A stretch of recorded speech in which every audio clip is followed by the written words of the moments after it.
Alors, je vais commencer par une question. Qui parmi vous a totalement éteint son smartphone? OK. Qui l'a mis sur silence?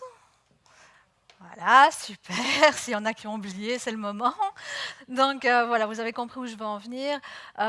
Aujourd'hui, le smartphone, le téléphone est devenu notre objet favori. Il ne nous quitte plus.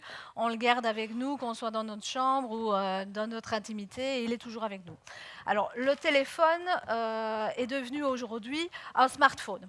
Ce smartphone, il a de multiples fonctionnalités. On en a parlé tout à l'heure, tout au long de la journée. Alors, c'est vrai qu'il va finir parfois nous pourrir la vie avec des notifications incessantes, mais on a aussi le choix de les balayer ou de ne pas les lire.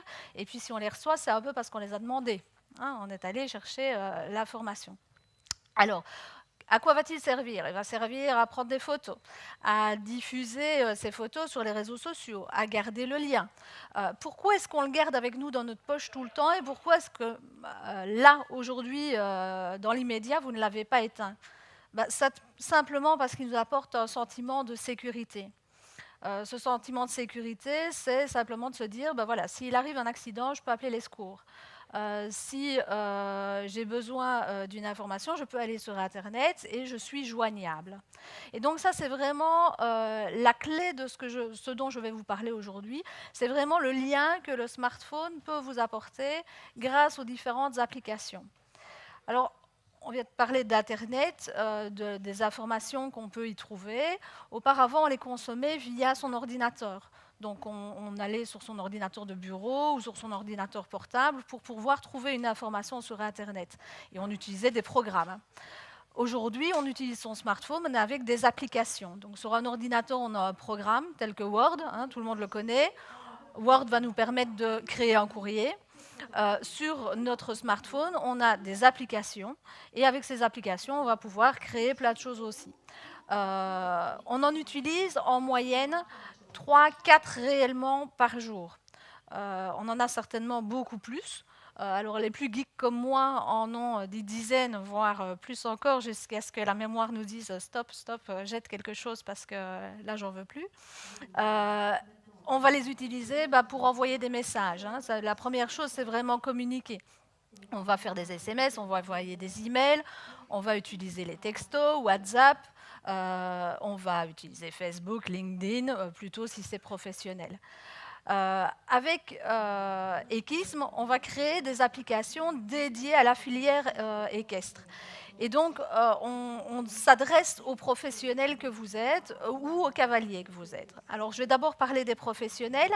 Les professionnels, ça peut être les éleveurs, les organisateurs d'événements, comme aujourd'hui le concours complet, mais aussi, par exemple, une sellerie.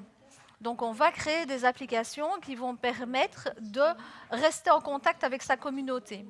Donc, comme on l'a dit tout à l'heure, l'application, on va la télécharger. Donc, je connais déjà ce que je cherche. Hein. Donc, je vais sur un site Internet pour trouver de l'information. Je prends l'exemple. Je veux aller à Milan. Je vais sur le site Internet de Milan pour aller trouver les informations sur ce qu'il y a à visiter.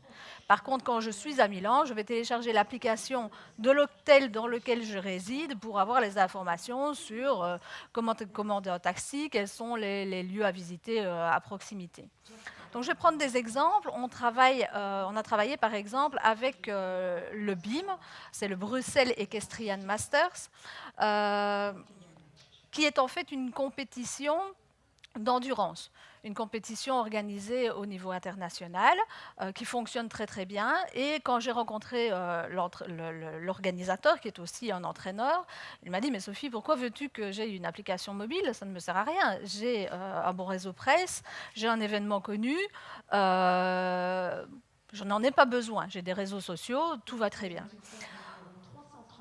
Le but, quand on crée une application mobile, c'est d'abord de se mettre à la place de l'utilisateur, de la personne qui va la télécharger. Et donc là, on va poser la question de qui va l'utiliser, à quoi peut-elle bien servir. Donc je lui ai demandé, quel est ton problème sur l'événement? Mon problème, c'est les camions. Tu t'imagines pas, les camions vont arriver en plein centre de Bruxelles, dans la circulation. Ce sont des cavaliers qui auront déjà fait plusieurs centaines de kilomètres parfois et qui vont devoir rentrer dans la circulation avec des semi-remorques. Et s'il faut faire demi-tour, ça va être galère. Et ça, c'est vraiment mon stress principal sur l'événement. On a supprimé ce stress grâce aux fameuses notifications. Alors, comment on fait? On a défini un endroit, la sortie d'autoroute la plus proche. Au départ de cet endroit, une notification a été envoyée automatiquement sur le smartphone de tous les participants qui arrivaient avec leur camion, qui disait simplement « Coupez votre GPS à partir d'ici et suivez cet itinéraire ». Donc on avait déjà tracé le bon parcours, praticable pour les camions, et on les a emmenés directement jusqu'au parking. Ça, c'est le succès d'une app. C'est le fait qu'on a vraiment une utilité et qu'on apporte une plus-value à notre application. Même chose pour les cavaliers sur place, on va leur permettre d'avoir en direct le numéro de téléphone du vétérinaire de garde, du maréchal. On n'a pas besoin d'aller chercher dans les documents, on l'a directement sur son smartphone et mieux que ça, quand on pousse sur le numéro, il se compose. Donc on gagne du temps et à nouveau, on apporte de la sécurité. Les notifications qu'on va pouvoir envoyer, elles vont être des notifications de contenu, on ne va pas se le cacher, elles peuvent être aussi des notifications publicitaires, on peut mettre en avant un partenaire, on peut mettre en avant un produit, mais ça va aussi être de la notification de crise. On va pouvoir dire, attention, en ce moment, il y a un accident, la route principale est barrée, ne passez pas par là et passez plutôt par ailleurs. Et renvoyer une notification quand tout est rentré dans l'ordre pour dire les épreuves ne sont plus neutralisées, on redémarre la compétition. Donc ça, c'est un exemple sur un événement, mais on a plein d'autres exemples. On travaille par exemple avec un poney club. Poney club, on va se dire, mais pourquoi faire une application mobile? Le problème de la monitrice, c'était le poney qui reste scellé dans son box pendant 1 heure parce que les parents n'ont pas pris la peine de prévenir que leur enfant ne viendrait pas. Ou qui ne viendrait pas. On va prendre cet exemple-là. Comment ça se passe? On a déjà préprogrammé le « je ne viens pas ». Il suffit de cliquer, de mettre le nom de son enfant, et elle reçoit ça dans son écurie sur son smartphone. Elle n'a pas besoin de répondre au téléphone. Le but est vraiment de l'application d'apporter une plus-value, de vous faire gagner du temps, mais aussi d'envoyer de l'information. Donc, ça, ce sont des projets sur lesquels on va accompagner les professionnels. À côté de ça, on travaille aussi sur un autre projet qui est KizMyD, où là, on a pris un constat toujours le même. Le smartphone est dans les écuries, tout le monde en a un. On a généralement dans les écuries un tableau blanc sur lequel on va indiquer le planning, à quel moment un cheval va être à nouveau ferré, ou bien vermifugé, ou tondu. Et puis, c'est le constat de ma fille, elle est groom, donc c'est elle qui m'a dit « tu veux faire un truc intelligent, fais ça ».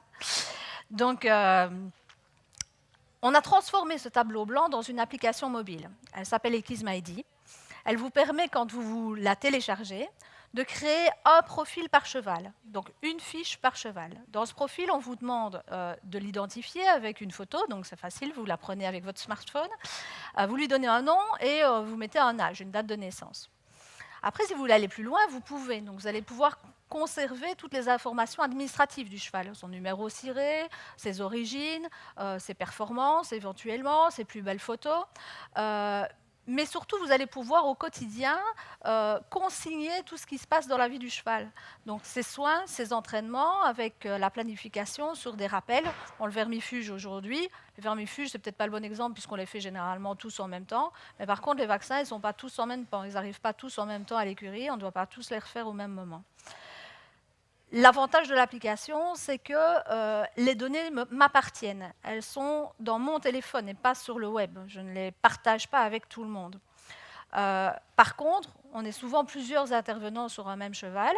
Je vous parlais de mon expérience. Le cheval est à moi, mais en fait, à part l'acheter, je ne fais rien avec. C'est ma fille qui le monte, qui s'en occupe, et c'est encore un entraîneur qui vient l'aider et la coacher.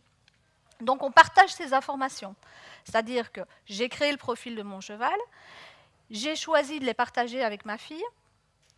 Et je lui donne aussi la possibilité de modifier ces informations. Donc, c'est-à-dire qu'à chaque fois qu'elle le monte ou qu'elle fait un soin, elle l'encode comme elle l'écrirait d'habitude sur son tableau blanc, mais elle le met sur son smartphone, ce qui me permet, moi, de voir quand je dois demander au vétérinaire de repasser pour le revacciner, par exemple. Ce qui permet aussi à l'entraîneur de planifier sa semaine d'entraînement et de pouvoir dire, bah, tiens, tel jour, ce serait bien que tu le mettes au repos, et par contre, tel jour, tu vas le monter sur le plat, et tel jour, tu vas faire un peu d'obstacles.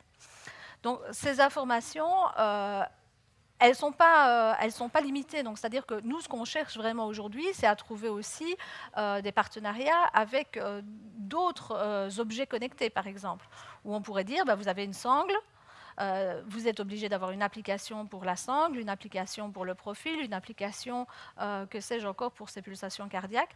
Nous, ce qu'on veut, c'est vraiment centraliser toute cette information au même endroit. Demain, nous voudrons donner la possibilité aussi, comme ce profil est déjà créé, je vous ai dit qu'on avait des fonctionnalités de partage. Ces fonctionnalités de partage, on va vraiment modérer. Hein. Je ne vais pas montrer à un acheteur potentiel de mon cheval les entraînements ni les soins. Je vais juste montrer le profil et je les ai déjà encodés, donc je n'ai plus besoin de le refaire. Donc je vais lui montrer les photos, les origines et le numéro ciré s'il veut aller rechercher ses résultats, ou le numéro FEI s'il veut retrouver les résultats sur le site de la fédération. Et bien demain, on permettra aussi de dire ce cheval est à vendre. Alors, ça, c'est vraiment une petite révolution parce qu'on va pouvoir permettre de mettre en contact les acheteurs et les vendeurs. Il faut savoir que le projet est né à l'occasion du Salon du Cheval de Paris. Vous l'avez certainement entendu, je suis belge. Donc 60% de notre audience est en France, 30% est en Belgique, les quelques autres pourcents sont dans le monde, mais l'application elle est traduite dans 7 langues. Elle est en néerlandais, en allemand, en anglais, en italien, en espagnol, en portugais. Et en ayant communiqué actuellement que au Salon du Cheval de Paris en français, on a déjà 5500 téléchargements et plus de 9300 chevaux qui ont leur profil dans cette application. Donc, c'est vous dire à quel point ce type d'outil a son intérêt pour le public qui vous entoure. Alors, j'ai qu'une chose à dire en clôture, c'est que les chevaux n'ont pas besoin d'application. Les cavaliers, oui.